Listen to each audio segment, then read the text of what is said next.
대통령 직속 정책기획위원회 산하 국민헌법자문특별위원회가 대통령 4년 연임제를 골자로 하는 개헌안을 유력하게 검토하고 있는 것으로 전해졌습니다. 헌법자문특위 관계자는 법률방송에 내일부터 이 같은 내용이 담긴 헌법 개정 시안 조문 작업에 착수해 오는 13일 문재인 대통령에게 보고할 계획이라고 밝혔습니다. 어떤 내용들이 담기는지 장한지 기자가 취재했습니다. 개헌 관련 국민들의 의견을 듣기 위해 개설한 국민헌법자문특별위원회 홈페이지입니다. 지난달 19일 홈페이지 개설 후 3주도 안 돼 홈페이지와 SNS를 통해 개헌 관련 의견을 낸 국민들이 무려 450만 명이 넘을 만큼 뜨거운 호응을 받았습니다. 그만큼 개헌에 대한 관심이 높다는 반증이기도 합니다. 전문가와 각계각층의 다양한 의견을 수렴한 헌법자문특위는 개헌안에 담길 정부 형태로 대통령 4년 연임제를 유력하게 검토하고 있습니다. 가장 다수안이 연임에 한해서 중임을 하는 4년 중임제안, 그 안이 다수안인 것 같고요.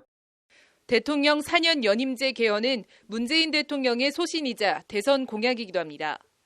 4년 중임 대통령제로의 개헌은 5년 단임제의 폐해를 극복하는 길입니다.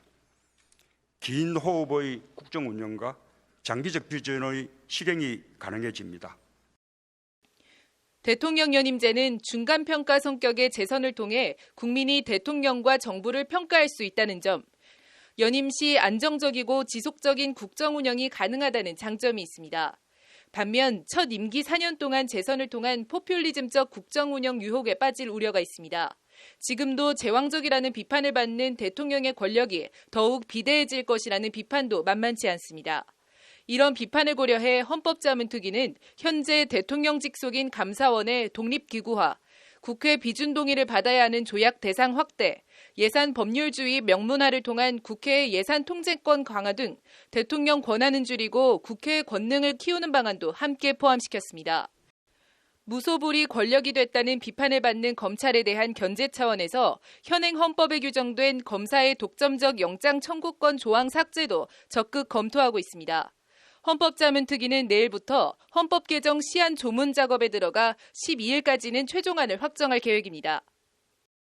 12일 날 의원의 자문안은 아마 확정될 것으로 알고 있는데요.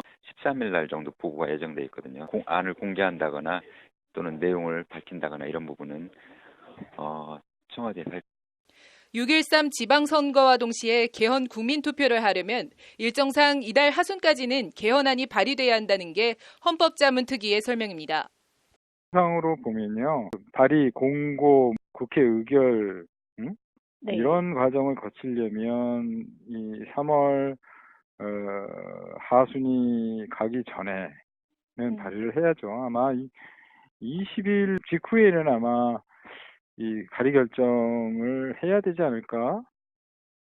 국회 개헌특위 논의가 지지부진한 가운데 일정을 감안하면 청와대발 개헌안이 사실상 유일한 개헌안이 될 가능성이 높습니다. 청와대발 개헌안이 발의될 경우 공을 받아든 국회가 어떤 결정을 내릴지 주목됩니다. 법률방송 장한지입니다.